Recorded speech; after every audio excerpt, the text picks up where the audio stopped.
Hi everyone, मेरे पास एक question है इलेक्ट्रोस्टैटिक से related that four charges are arranged at the corners of a square ABCD of side D as shown in the figure. Find the work required to put together this arrangement. यानी कि यहाँ पर जो चार charges आपको दिख रहे हैं इस स्क्वायर के कॉर्नर्स पे, एबीसीडी कॉर्नर्स पे, उनको अरेंज करने के लिए कितने वर्क की रिक्वायरमेंट होगी। So as we know that the total work done in this case will be equivalent to the total electrostatic potential energy of this arrangement. अब मुझे यहाँ पर अगर वर्क डन निकालना होगा तो इस सिस्टम की मुझे टोटल इलेक्ट्रोस्टैटिक पोटेंशियल एनर्जी निकालनी होगी। इसमें जो टोटल पोटेंशियल एनर्जी होगा वो इसमें हर एक पॉसिबल पेयर की टोटल जो पोटेंशियल एनर्जी है उसके इक्विवेलेंट होगा। तो यहाँ पर कौन कौन से पेयर पॉसिबल हो सकते हैं उसके लिए हम यहाँ पे मार्क कर देते हैं। मान लीजिए मैंने पॉइंट ए को 1 मार्क किया, पॉइंट बी को 2 मार्क किया, पॉइंट सी को 3 मार्क किया और पॉइंट डी को 4 मार्क किया। यानी कि मैं इनको Q1, Q2, Q3 और Q4 लिखने वाला हूं इन चार्जेस को। तो यहाँ पर जो वर्क डन होगा W that will be equivalent to, हमें ये पता है कि जो इलेक्ट्रोस्टैटिक पोटेंशियल एनर्जी होती है उसके लिए एटलीस्ट 2 चार्जेस हमें चाहिए होते हैं। तो यहाँ पर हम पेयर बनाएंगे। पेयर कौन कौन से बनेंगे? 1-2 का पेयर बनेगा तो it will B U12 plus दूसरा पेयर कौन सा बन सकता है? U14। तो U14 यानी कि इस पॉइंट से 2 पेयर पॉसिबल है। अब बात करते हैं सेकंड पेयर की। तो एक पेयर तो इसके साथ ऑलरेडी बन चुका है 1-2 का, तो उसको नहीं इंक्लूड करेंगे। अब दूसरा जो पेयर बचा है वो कौन सा है? U23 का। अब जो थर्ड पॉइंट है यहाँ पर, थर्ड पॉइंट हमारे पास कितने पेयर बनाता है? एक तो 2-3 पेयर हमने ले लिया, अगला पेयर होगा 3-4। तो यहाँ पर आ जाएगा अपने पास U34 प्लस एक डायगोनल पेयर भी होगा अपने पास, क्योंकि यहाँ पर भी एक पेयर बन रहा है। तो हमारे पास ये हो जाएगा U31 प्लस, अब इसके जितने पेयर बन सकते थे हमने बना लिए। अब फोर्थ पॉइंट बचा है। फोर्थ पॉइंट का एक तो 1-4 के साथ ऑलरेडी हो गया, एक 3-4 के साथ ऑलरेडी हो गया यहाँ पर। अब जो पेयर बचा है वो है ये वाला पेयर। तो यहाँ पर हमारे पास ये हो जाएगा U42। So there are possible how many pairs? 1, 2, 3, 4, 5, 6। So there are the 6 terms of electrostatic potential energy that we have to calculate in the order of finding the required amount of work done. Okay, तो यहां पर अब हम इनकी expressions put करेंगे। तो work done will be equivalent to U12 के लिए क्या होगा? K Q1 Q2 अपॉन इन दोनों के बीच का डिस्टेंस कितना होगा? क्योंकि एक स्क्वायर है तो सब इसकी साइड इक्वल होती है। तो D अगर ये एक साइड है तो ये भी D होगी, ये भी D होगी, ये भी D होगी। तो इनके अपॉन में आ जाएगा D प्लस, अब हमारे पास है U14 यानी कि 1-4 के लिए भी कितना डिस्टेंस है? D है। तो ये यहाँ पे हो जाएगा K Q1 Q4 upon D plus, अब कौन सा है? 2-3 पेयर है तो 2-3 के लिए कितना है डिस्टेंस? अगेन D है तो it will B K Q2 Q3 upon D plus, अब हमारे पास कौन सा पेयर है? Q34। तो 3-4 के लिए अगेन D डिस्टेंस है और हमारे पास आ जाएगा Q3 Q4 अपॉन D। अब हमारे पास कौन सा पेयर है? 3-1 के लिए हमारे पास ये डायगोनल वाला डिस्टेंस आएगा। ये जो इसकी साइड D है तो उस डायगोनल का लेंथ हो जाएगा स्क्वायर रूट 2D। उसका रीजन क्या है? हमारे पास ये राइट एंगल ट्रायंगल बन रहा है। ये अगर डिस्टेंस D है तो स्क्वायर के लिए ये भी D होगी और ये उसका हाइपोटेन्यूज हो गया ये वाले ट्रायंगल के लिए। तो इसका स्क्वायर होगा D स्क्वायर प्लस इसका स्क्वायर D स्क्वायर, यानी कि perpendicular square plus base square. तो ये हो जाएगा 2D स्क्वायर और ये हाइपोटेन्यूज है तो उसका स्क्वायर रूट कर देंगे तो हमारे पास 2D स्क्वायर आएगा और यहां से स्क्वायर रूट 2D इसका डायगोनल का लेंथ आ जाता है। अब इनमें ये जो 2 टर्म बची है U31 और U42, इनकी एक्सप्रेशंस क्या होगी? अब U31 है, आप देखिए U31 इसके लिए जो डिस्टेंस है that is square root 2D। Similarly हमारे पास ये जो U42 है, U42 पेयर के लिए ये भी डायगोनल है तो इसका भी जो डिस्टेंस आएगा डिनोमिनेटर में that will be square root 2D। तो यहां पर आएगा plus K Q3 Q1 upon square root 2D plus K Q4 Q2 upon square root 2D, where K is 1/4 pi epsilon naught और इसका वैल्यू क्या होता है? 9 × 10⁹ न्यूटन मीटर स्क्वायर पर coulomb square. We all know that it is the electrostatic constant। अब इसमें देखिए क्या चीज कॉमन आ रही है? K/D ये सब में कॉमन है, K/D सब में है, सभी टर्म्स में है। तो इसको हम कॉमन ले लेंगे और इससे हमारे पास जो इक्वेशन बनेगी उसको लिखते हैं।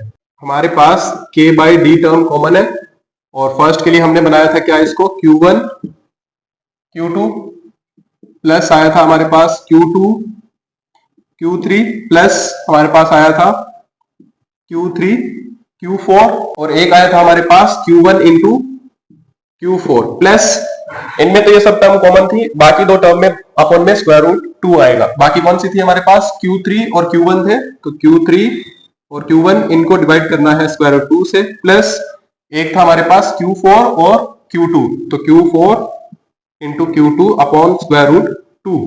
अब इसमें Q1 Q2 Q3 Q4 का वैल्यू पुट कर देंगे तो हमारे पास इसका आंसर आ जाएगा। So W will be equivalent to K by D। Q1 and Q2 का वैल्यू क्या है? Q1 is plus Q and Q2 is minus Q, so it will be Q into minus of Q plus Q2 Q3 क्या है? Minus of Q into plus of Q, so it is minus of Q into plus of Q plus Q3 Q4 क्या है? Q3 plus Q है, Q4 minus Q है, so it is Q into minus of Q। और Q1 Q4 क्या है हमारे पास? Minus Q and plus Q, तो यहां पर ये आ जाएगा minus Q into plus Q plus Q3 और Q1।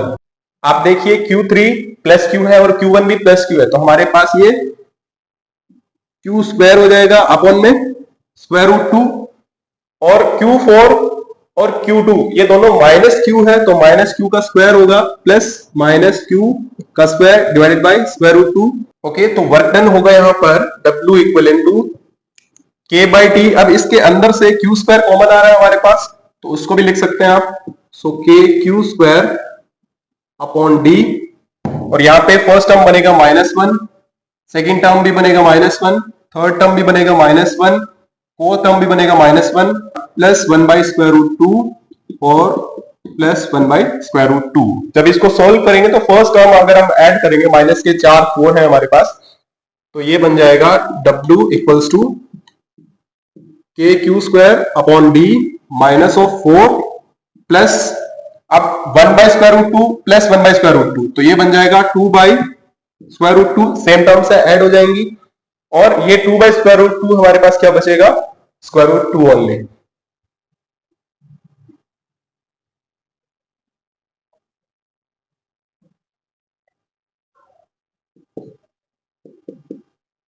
तो वर्क डन होगा यहां पर K Q square upon D minus of 4 plus of square root 2। अब यहाँ पर एक चीज आप देखिए कि इसमें कौन सी क्वांटिटी बड़ी है?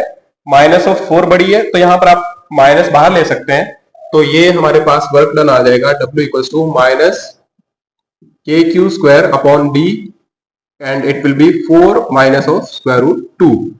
दैट मीन्स हमारे पास जो वर्क डन आया है that is a negative work done. इतना वर्क डन हमें उन चार्जेस को असेंबल करने में करना पड़ेगा वहां पर। इसमें एक क्वेश्चन आपसे ये भी पूछा जा सकता है कि ये जो असेंबली ऑफ चार्जेस हैं, इसमें 4 चार्जेस हैं, 1 2 3 4। अगर इसके सेंटर पे, यानी कि ये जो स्क्वायर है उसके सेंटर पे अगर मुझे एक Q नॉट चार्ज प्लेस करना हो तो कितना वर्क डन करना पड़ेगा? तो वर्क डन क्या होगा हमारे पास? Work done will be equivalent to W equals to Q कितना है यहाँ पर? Q नॉट है, Q नॉट इंटू यहाँ पर जो जितना भी इलेक्ट्रिक पोटेंशियल होगा उससे हमें मल्टीप्लाई करना होगा, यानी कि W equals to Q naught into V। और ये V क्या है यहाँ पर? आप बोल सकते हो कि VC, सेंटर पे जितना इलेक्ट्रिक पोटेंशियल होगा उससे हमें मल्टीप्लाई करना होगा। तो सेंटर पे इलेक्ट्रिक पोटेंशियल पता करने के लिए हमें इन चारों चार्जेस से सेंटर पे कितना टोटल इलेक्ट्रिक पोटेंशियल आ रहा है उसको पता करना पड़ेगा। तो उसके लिए हमें अगेन डिस्टेंसेस पता होने चाहिए। सेंटर से स्क्वायर के वर्टिसेस की डिस्टेंस होती है D बाई स्क्वायर रूट 2, या फिर आप सिंपली ये भी बोल सकते हैं कि डायगोनल का हाफ। तो डायगोनल कितना है हमारे पास? स्क्वायर रूट 2D है। अब इसको आप हाफ करोगे तो अपॉन 2 करना पड़ेगा, और ये हमारे पास डिस्टेंस मिलेगा D बाई स्क्वायर रूट 2। तो हर एक चार्ज यहाँ पर सेंटर से D by square root 2 distance पर है। तो अब हमारे काम आसान हो गया, हम यहाँ पर टोटल इलेक्ट्रिक पोटेंशियल पता कर सकते हैं, और फिर उसको Q नोट से अगर मल्टीप्लाई कर देंगे तो हमें उसके लिए जो वर्क डन रिक्वायर्ड होगा उसका वैल्यू पता चल जाएगा। तो यहाँ पर जो वर्क डन होगा वो कैसे निकालोगे आप? W equals to Q naught into जो टोटल VC है वो कितना होगा? V1 plus V2 plus V3 plus V4, यानी कि चार्ज 1 की वजह से यहाँ पे इलेक्ट्रिक पोटेंशियल, 2 की वजह से, 3 की वजह से और 4 की वजह से। तो इनको ऐड करेंगे तो हमारे पास टोटल इलेक्ट्रिक पोटेंशियल आ जाएगा, कहां पर, सेंटर पर। ओके, तो V1 का वैल्यू यहां पे कितना होगा, V1 का वैल्यू हमारे पास होगा KQ1 upon R1 plus V2 कितना होगा KQ2 upon R2 plus V3 कितना होगा KQ3 upon R3 plus V4 कितना होगा हमारे पास KQ4 अपॉन R4। अब यहां पर R1, R2, R3 और R4 पता है, since R1 equals to R2 equals to R3 equals to R4, they are all d by square root 2। तो यहां से ये कॉमन आ जाएगा। एक चीज और कौन सी कॉमन आएगी, K भी यहां से कॉमन आएगा। तो हमारे पास वर्क डन क्या होगा, यहां पर Q नॉट और मल्टीपल में हमारे पास आया है कॉमन K और उसके अपॉन में d बाई स्क्वायर रूट 2। ठीक है, ये चीज सबसे कॉमन आई है। और हमारे पास अब बचा है अंदर क्या, Q1 plus Q2 plus Q3 plus Q4। अब इन सब चार्जेस का सम बचा है, तो सम कितना है दिख ही रहा है हमें, Q1 कितना प्लस Q, Q2 कितना माइनस Q, इन दोनों का सम 0। फिर अगर इनको ऐड करोगे तो Q plus Q minus Q, ये भी 0। तो ये जो Q1 Q2 Q4 है, इसका वैल्यू कितना होगा, 0। तो यहां पे जो नेट वर्क डन होगा कितना आएगा, 0 जूल्स। यानी कि अगर मुझे सेंटर पे कोई चार्ज Q नॉट प्लेस करना हो तो उसके लिए required amount of work done 0 joules होगा। यानी कि कोई भी वर्क डन उसमें करने की जरूरत नहीं पड़ेगी, आप इसमें डायरेक्टली उस Q नॉट चार्ज को प्लेस कर सकते हैं, क्योंकि वहां पे इलेक्ट्रिक पोटेंशियल का वैल्यू 0 है। आई होप आपको ये न्यूमेरिकल समझ आया होगा। अगर आपको डाउट लगता है तो आप मुझसे पूछ सकते हैं। Thank you so much for watching.